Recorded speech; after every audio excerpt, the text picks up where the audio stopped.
Hi. So we've been talking about meditation and the rules, regulations. These are all supposed to help quieten our mind. So we talked about yamas and we will be talking about niyamas. These are don'ts and do's of what we should do, which will help to quieten the mind. I did talk about COVID on one of the last videos.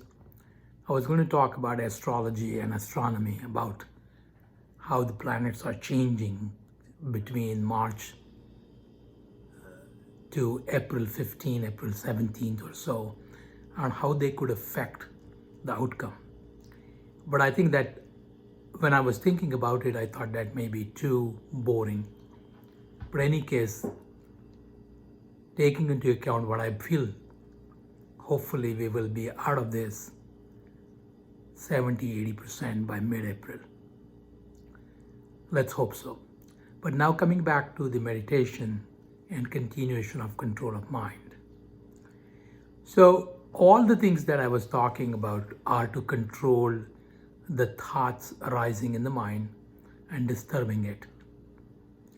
If you remember, there are different varieties of states of mind. One is thrown out, one is totally intoxicated, one is concentrated, and one is perfect concentration. These are described in Patanjali Sutra Yoga, which is one of the ancient Indian scripture and probably was written several hundred years before BC. But why does a mind get agitated? And our goal should be to make mind completely quiet. So like a quiet water, we can see the bottom of the lake. Similarly, if we quieten the mind, we will see the reflection and we will be in position to feel, perceive universal consciousness, which is pervading everything. I've talked about circle of mind several times, and I've also written about it. And I'm going to go back to the same stuff.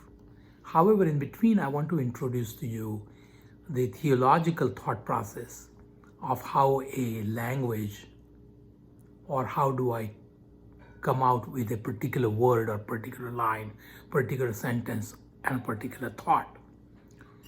So in Vedic philosophy, there are 4 different languages. What I speak is called Vaikhari, but then there are 3 stages before that. These are called Para, Pashyanti, and Madhyama. Para, P-A-R-A, Pashyanti, P-A-S-H-Y-A-N-T-I, N-T-Y.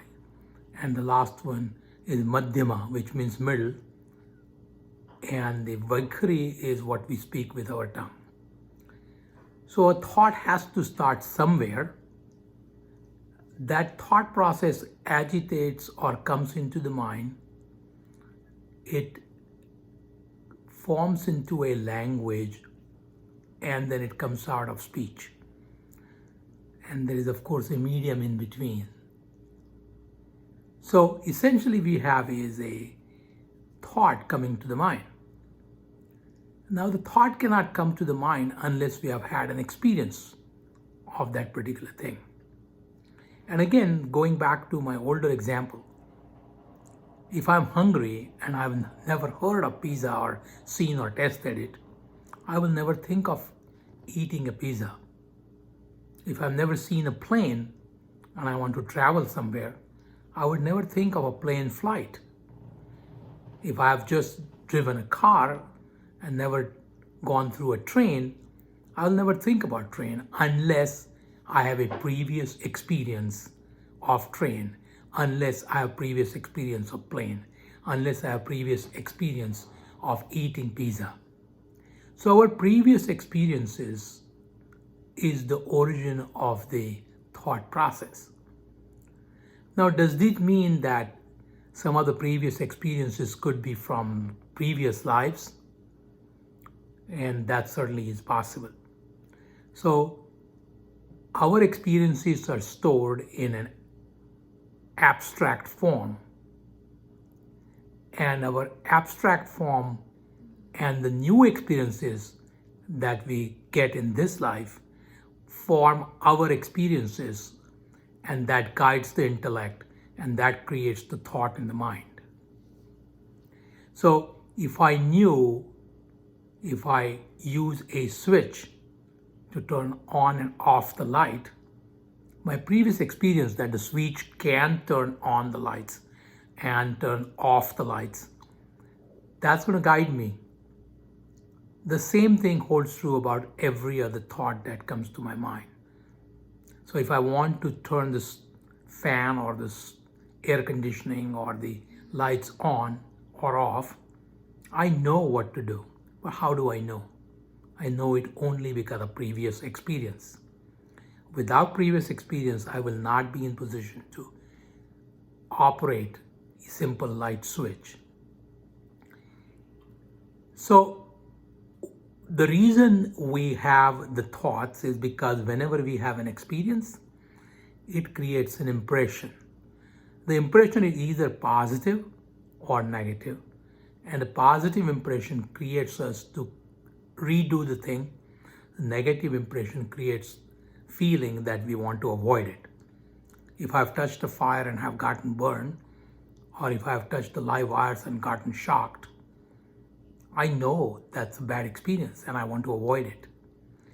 So when I see an open wires or a cooking range being hot, I'm not going to touch it. So we need to have a neutral response to certain things, which means we should not have a love or hatred to a point where it will create thought process. So if I treat every food item in the same way, then I will never have a desire to eat a particular thing. If I love music, but treat every tune, every kind of music, rap music, opera, classical, in the same way all the time, I would never have a desire to listen to a particular type of music, and this will lead to quiet in mind as there are no thoughts coming to the mind. If you remember when I talked about the meditation in the beginning, I said you need to be awake, waking after a nice sleep, early in the morning when there is no external disturbance, comfortable position, etc. All these things are going to do is to avoid our mind being disturbed by external disturbances, external traffic noise. If you're hungry, if you're sleepy, if you haven't had a good night's sleep and have a headache, if you have a backache and you can't sit properly, all these things are going to disturb and create disturbances that will create the waves in the mind, and that waves will not allow you to concentrate. And when the mind is disturbed, you can't see the deeper part of it and can't reach the consciousness.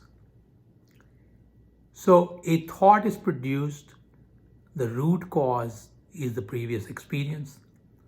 The root cause from previous experience, positive or negative, leads to a love or hatred that leads to initiation of a thought process. If the conditions are not conducive to act upon it, our mind suppresses it. But there is a lot of energy lost in suppressing thoughts. So the best thing is to avoid these kind of relationships, and that would lead to a significantly improved quietened mind that will give you a concentrated or single pointed mind, and that clear, calm water of mind, you will see the bottom of it and you will perceive the consciousness. So this is kind of in between. I'll be talking about the other things that we should follow in my next video. Thank you for watching. If you like, please subscribe. Have a nice day.